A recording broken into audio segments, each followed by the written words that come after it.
For a man who built an empire of glass and steel, his entire world is about to be undone by a ghost who cleans his office and a single drawing he almost threw away. The silence in Julian Croft's office was a physical presence. It was the pre-dawn silence of the 49th floor, a sterile, pressurized quiet that held the city's distant hum at bay. His office, a minimalist tomb of charcoal gray and brushed steel, was designed to command and intimidate. But now, in the weak light filtering up from the streets below, it felt like a cage. Julian stood over a chrome wastebasket, its contents emptied onto the polished concrete of his desk. His hand trembled, a small, infuriating betrayal. Between his thumb and forefinger, he held a single, crumpled piece of paper, still damp in places. A faint brown coffee stain blooming near one corner like a bruise. He had just spent 10 minutes smoothing it out. It was a sketch, a drawing of a children's hospital. His breath caught. This was no building, it was an impossible forest. A cluster of structures that grew like ancient trees, their canopies interconnected by delicate, spiraling slides instead of sterile hallways. Sunlight wasn't just admitted, it was woven into the very fabric of the place, through atriums that blossomed with healing gardens.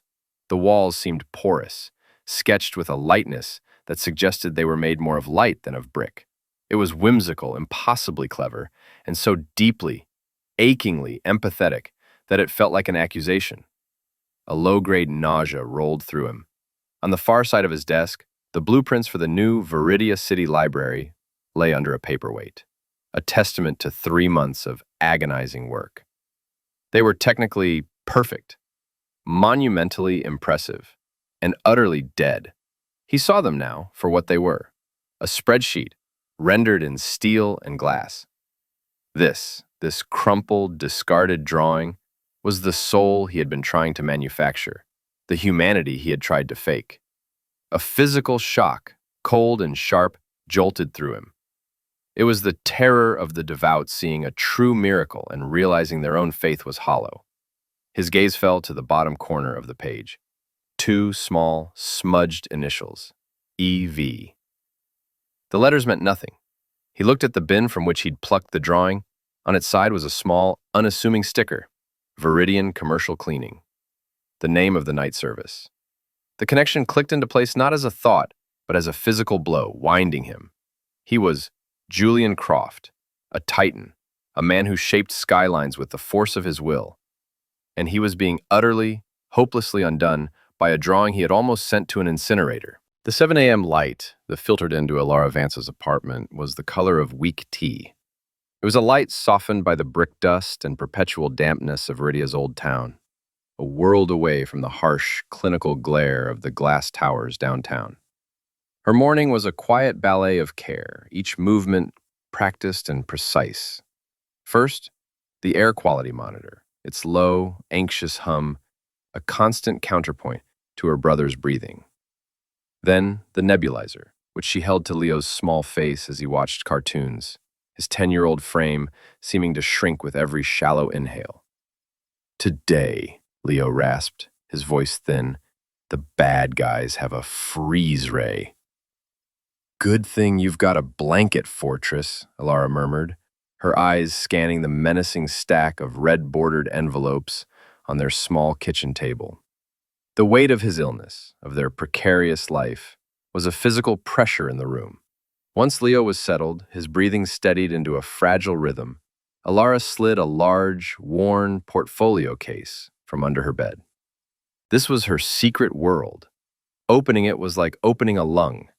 Inside, beneath layers of fantastical sketches, libraries that unfurled like giant paper flowers, schools that looked like constellations given form, lay the ghosts of a different life. There were technical drawings from her first year at the Viridia Institute of Architecture, graded papers marked with professorial praise, and a crisp, cruel acceptance letter to their advanced program. A life she'd been forced to abandon when their parents were killed and Leo got sick. She opened her laptop, the screen a stark rectangle of light in the dim room. Bookmarked tabs led her to online forums on municipal building codes, articles on sustainable materials, PDFs of structural engineering textbooks. Her education hadn't stopped. It had just gone underground. "The windows are boring," he declared. "They should be like smiling faces. so people know it's a happy place. Elara looked from her brother's earnest face to the rigid, rectangular windows she had drawn. A slow smile spread across her own face. She picked up her pencil, and with a few deft strokes, the severe lines softened into gentle, welcoming arches. "You're right," she said. "Much better." Julian Croft's private bathroom was a cube of Italian marble and chrome. He gripped the edge of the sink, his knuckles white, and stared at his reflection. His own eyes, hollowed out and bloodshot, stared back. A tremor started in his hands, a familiar, humiliating precursor. He turned on the faucet, the roar of the water a welcome violence, and splashed his face, the icy shock a temporary anchor against the rising tide of panic. The Viridia City Library? It was supposed to be his masterpiece, a legacy, but it had become an obsession tied inextricably to his daughter, Maya. She was a children's librarian in a small, underfunded branch on the other side of the city, a world he couldn't access. She despised his work, his soulless monuments for the mega-rich. This library, with its grand public spaces and state-of-the-art children's wing, was his last, desperate attempt to build something she might respect, something that might bridge the glacial silence between them. He was failing. He strode into the boardroom, his composure a carefully constructed mask. The air thickened with fear. His team, the best young architects money could buy, flinched as he approached their latest model. "This," Julian said, his voice dangerously quiet as he picked up a laser pointer, its red dot dancing over the miniature structure, "is a testament to nothing. It's an algorithm. It has no pulse, no texture, no humanity." He looked at the junior architect responsible, a young man who seemed to physically shrink under his gaze. "I assume you have a beating heart? I can find no evidence of it here. Get it off my table." His critique was merciless, but his internal monologue was a scream of pure desperation. It needs a human element, he thought, the hypocrisy a bitter taste in his mouth. It needs a soul. He was berating them for a deficiency that was, at its core, his own. He was a fraud, and he was running out of time. The silence of the 49th floor after midnight was Elara's sanctuary. She moved through the vast, empty spaces of Croft & Associates with a practiced invisibility, her cart gliding silently over polished concrete floors. Then, the elevator doors hissed open, and Julian Croft stormed into his office, a whirlwind of agitation and expensive cologne. Elara froze, melting into the shadows behind a monolithic filing cabinet. He was on his phone, his voice a low, serrated growl. It was clearly about the library. It was always about the library. She could feel the waves of his frustration radiating through the room. He didn't see her. His gaze swept right through the space she occupied, as if she were just another piece of the minimalist decor. "Be careful around the models," he barked at the air, his voice echoing in the cavernous room. He lunged for a file on a side table. As he snatched it up, the sleeve of his tailored jacket caught the edge of a small silver picture frame, knocking it face down with a sharp crack. It was the only personal item in the entire office. He didn't even break stride. The elevator doors closed behind him, and the oppressive silence returned, now charged with a new tension. Elara waited a full minute, her heart pounding. Then she stepped out of the shadows. She approached the desk and gently picked up the frame. The glass was spiderwebbed with fractures. Behind it was a photograph of a young girl with bright, defiant eyes, so much like Julian's. With a careful, tender touch, Elara turned the frame so the worst of the crack was hidden against the wall. A small, anonymous act of mending in a world that felt permanently broken. Her 15-minute break was a sacred ritual. Elara took the service elevator to the roof. The terrace was a windswept, forgotten space, a grid of empty concrete planters designed for a garden that had never been planted. It was a desolate panorama of steel and sky, but in the far corner, in one of the large planters, was a survivor.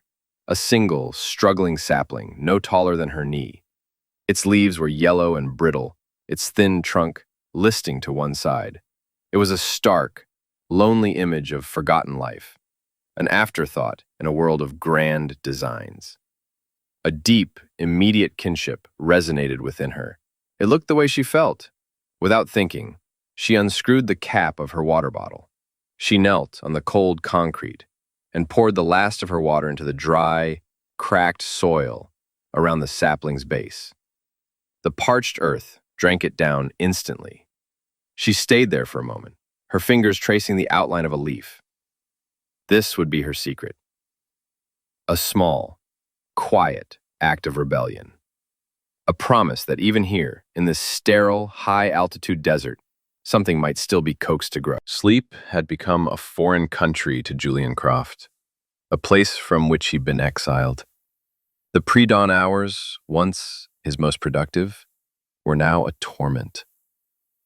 He would stare at the blank vellum on his drafting table, the grand plans for the Viridia City Library refusing to cohere, his mind a static hiss of anxiety and self-recrimination.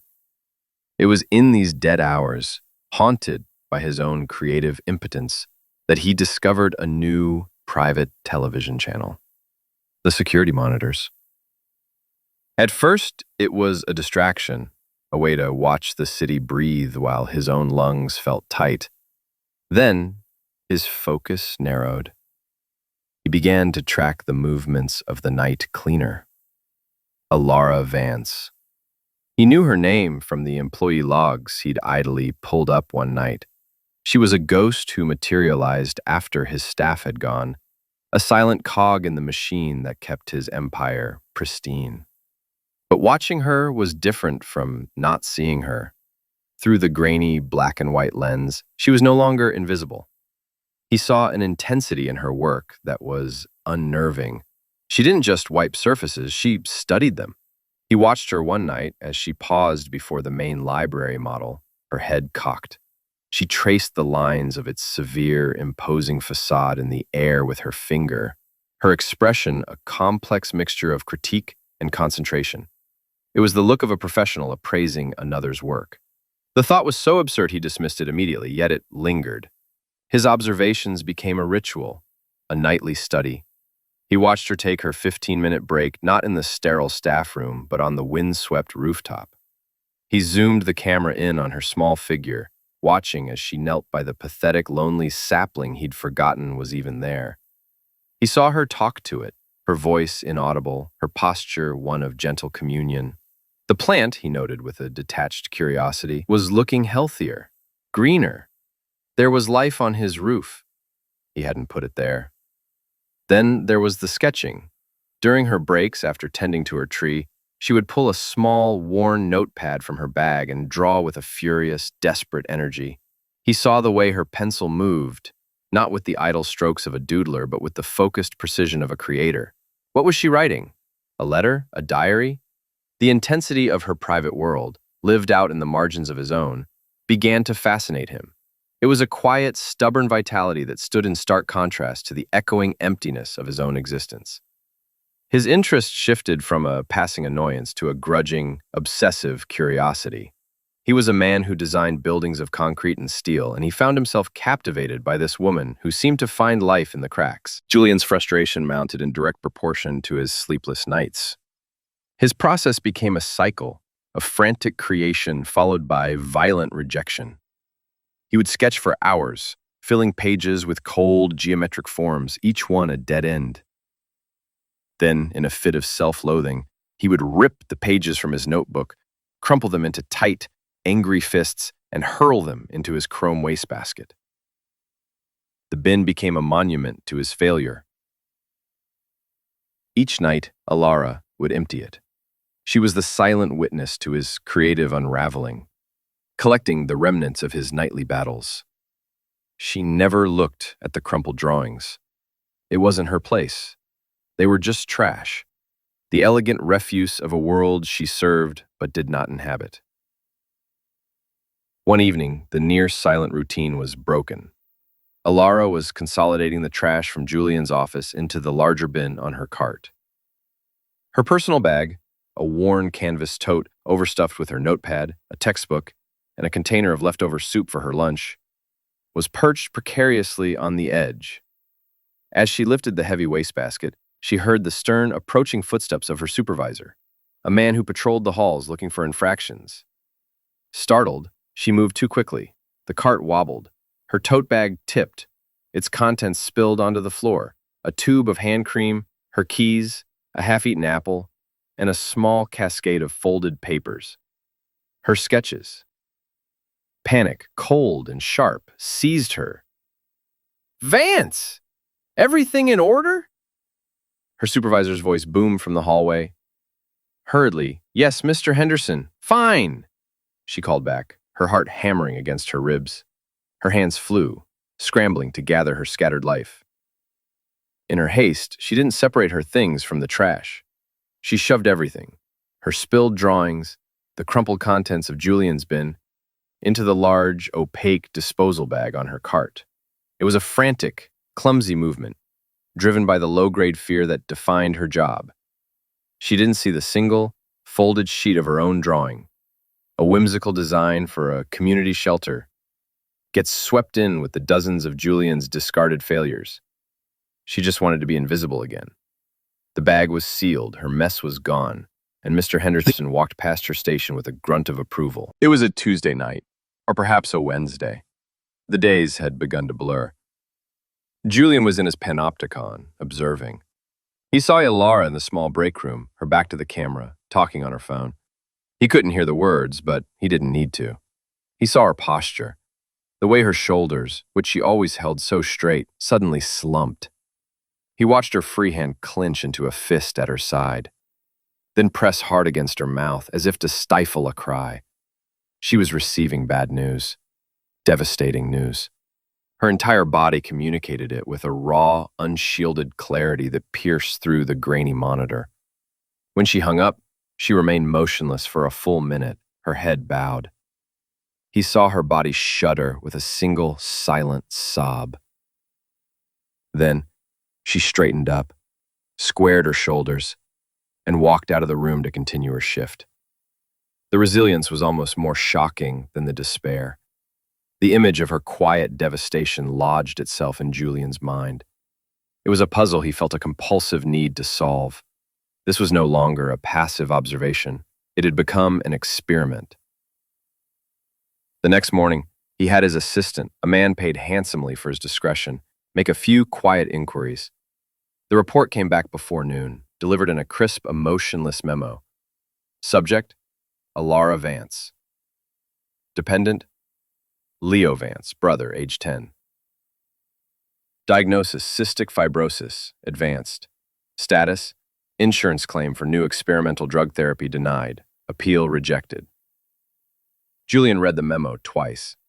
It wasn't empathy he felt. It was a colder, more complex emotion.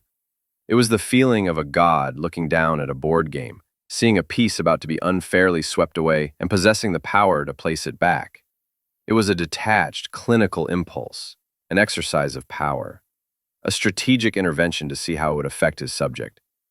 He swiveled in his chair and typed out a short, precise email to his personal wealth manager. The instructions were simple. An anonymous donation to the Viridia General Hospital Patient Assistance Fund. The amount was staggering, more than Elara made in a decade. It was to be specifically, untraceably earmarked for the treatment of Leo Vance. He hit send. He felt no warmth, no virtuous glow. He felt only the keen intellectual anticipation of a scientist who has introduced a new, powerful variable into a closed system.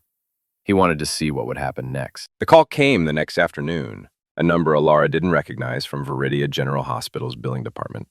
She answered with a familiar knot of dread tightening in her stomach, steeling herself for another conversation about payment plans and overdue notices. "Am I speaking with Elara Vance?" The voice on the other end was professionally cheerful, a tone Elara had come to associate with bad news delivered politely. "This is she," Elara said, her own voice flat. "Ms. Vance, I'm calling with an update regarding your brother Leo. It appears there's been a change in his account status. The outstanding balance for his upcoming triessence therapy has been, well, it's been covered." Elara's breath hitched. "Covered? What do you mean, covered? I was just told the appeal was denied." "Yes, that's correct. This seems to be a separate matter. We received a substantial donation to our patient assistance fund late yesterday. It came from an anonymous benefactor, and it was specifically earmarked to cover the full course of Leo's treatment. It's all taken care of. He's been scheduled to start on Monday. Silence. Elara sank onto the edge of her sofa, the phone pressed hard against her ear. The room seemed to tilt on its axis. It was a miracle, the kind she had stopped letting herself even dream about. But it didn't feel pure. Anonymity, she knew, was its own form of power. The gratitude that flooded her was immense, a tidal wave that threatened to drown her, but it was tainted with the bitter salt of suspicion. It felt dangerously close to debt, an obligation to a faceless God who had swooped in and solved her life. She was saved, but she felt trapped, beholden to a kindness she couldn't comprehend or repay. The city was still a mesh of black and glittering gold when Julian finally gave up on sleep. The sterile quiet of his penthouse apartment felt accusatory, amplifying the roar of his own failure. He drove to the office, seeking a different kind of silence, the one where he was nominally in control. But the control was gone. The grand library blueprints on his desk seemed to mock him in a final act of self-flagellation, a need to confront the totality of his creative bankruptcy. He walked over to his chrome wastebasket. He didn't just empty it, he inverted it, dumping its contents onto the pristine, polished surface of his billion-dollar desk. A heap of crumpled paper, a testament to a week of dead ends. He began to smooth them out, one by one, forcing himself to look at the cold, lifeless lines, the failed geometries. Then he saw it. The paper was different, thinner, cheaper, stained with coffee, and the drawing on it. It was the one he'd seen in a flash of motion when the cleaner's bag had tipped over, the one that had snagged at the edge of his consciousness. We are back in the opening scene, but now it is saturated with context. Julian's hand trembles as he holds the sketch of the children's hospital, a whimsical forest of healing and light. This wasn't just a good idea, it was a paradigm shift. This was architecture as an act of love. He saw the smudged initials in the corner, E.V. Elara Vance. The cleaner. The woman on the security monitors. The ghost who tended the forgotten tree on his roof. The sister of the sick boy whose life he had just anonymously altered with a few keystrokes. The disparate pieces of his secret observations slammed together in his mind with the force of a physical impact. He was holding the proof, the undeniable, soul-shattering proof that the raw, humane genius he would have paid millions to acquire was silently sweeping his floors every night for minimum wage. The irony was so profound it was almost a physical pain. The hiss of the elevator doors opening startled him. It was her, Elara Vance, arriving for her shift. Her face pale but set with a quiet resolve he now understood differently. She saw him standing there and hesitated at the doorway.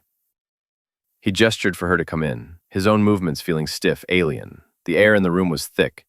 With everything unsaid between them, a universe of shared space and total distance. She clutched the strap of her canvas tote bag, a look of wary deference on her face.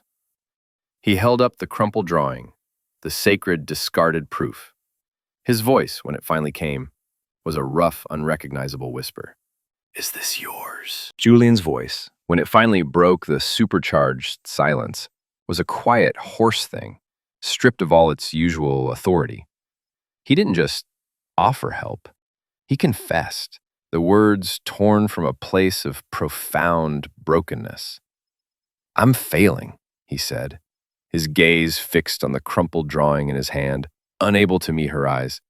"This project, the library, it's for my daughter. She's a librarian. She thinks I'm a monster who builds monuments to himself. And she's right." He finally looked up, and for the first time, Elara saw not a titan, but a man drowning in a sea of his own making. "Your work," he said, the words heavy with a reverence that stunned her. "It has a soul. Mine doesn't. I don't." He gestured vaguely toward a chair, an unpracticed, awkward invitation into his world. I want to offer you a job, a formal contract, as a paid design consultant on this project. He laid the words out carefully, precisely. I am the licensed architect of record. You would be the visionary.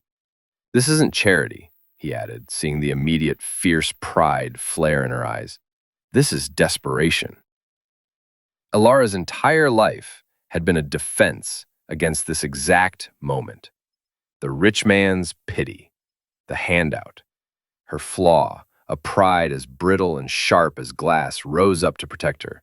I'm not for sale, Mr. Croft. My ideas aren't for sale.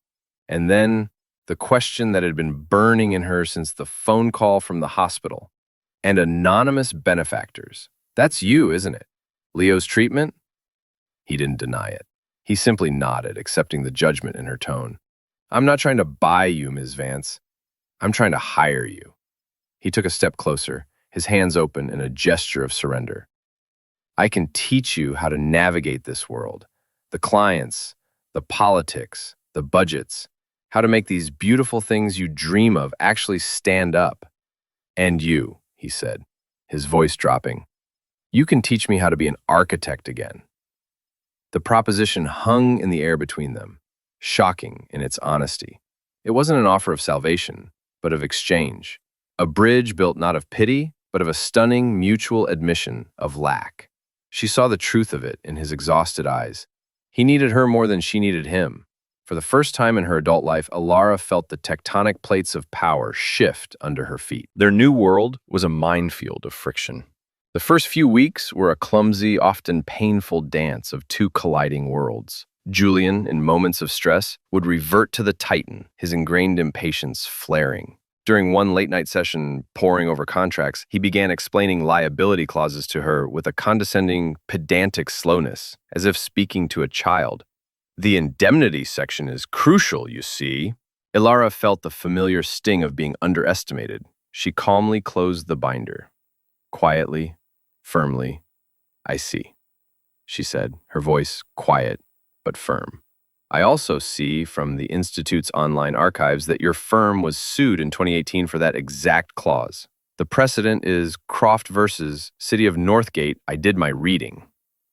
The look on Julian's face, a mixture of shock, embarrassment, and a dawning, grudging respect, was a small victory, but the exchange went both ways. Elara, fiercely protective of her human-centric vision, once refused to compromise on a custom-built, curved reading nook for the children's wing, arguing that its organic shape was essential. Julian, looking at the budget, saw only a catastrophic expense. It's not feasible, Elara. A standard construction would be 1/10 of the cost. A standard construction is a box. She shot back, her passion overriding her usual deference. She grabbed a pencil and began to sketch, her hands moving with fluid certainty. This isn't about cost, it's about safety. A child feeling overwhelmed needs to feel held. A box has corners, it's a cage. This is a hug. This is what a library gave me firmly. We are not building them a cage. He watched her, mesmerized by the way she translated pure emotion into functional design. He saw the integrity of her vision, an integrity his own work had long since abandoned for pragmatism and ego. He picked up the phone gruffly. Get the wood-bending specialist on the line, he grunted to his assistant. Resignedly, tell them the budget just changed. The friction wasn't just internal. The industry, a small and vicious pond, began to notice. At a preliminary design presentation, Marcus Thorne, a smug rival architect, cornered Julian. Smugly, I have to hand it to you, Julian, Thorne said, a smirk playing on his lips. It's a bold move, this new aesthetic. Very earthy. Teasingly, heard you found your muse in an unusual place. Patronizingly, my firm is fully staffed, of course, but it's nice to know there's a new recruiting pool in town if we ever need the help. The classist jab meant to demean Elara, who stood a few feet away, instead ignited a protective instinct Julian didn't know he possessed. He turned, his full, intimidating height seeming to cast Thorne in shadow. My new senior design consultant, Ms. Vance, was the top-ranked student at the Viridia Institute before she took a leave of absence, Julian said. She has more talent in one of her preliminary sketches than you demonstrated in your entire portfolio of derivative glass boxes. If you'll excuse us, Marcus, we have actual work to do. He gently steered Elara away, leaving Thorne sputtering, the public defense a definitive, unspoken alliance. The model room was their late-night sanctuary, a miniature city of their shared creation. The new library model sat in the center of the room, a hybrid of his technical mastery and her soulful vision. It was almost complete. They were focused on the children's wing. Julian pointed to the small, round window set unusually low to the floor. The board will question the placement, he said, his tone now genuinely collaborative. They'll say it's an inefficient use of wall space. Elara ran her finger over the tiny, perfect circle of acrylic.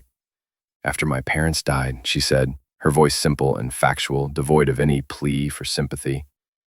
The library was the only place I ever felt safe. I was too small to see out of the big windows, but there was one reading room with a little, round window right by the floor.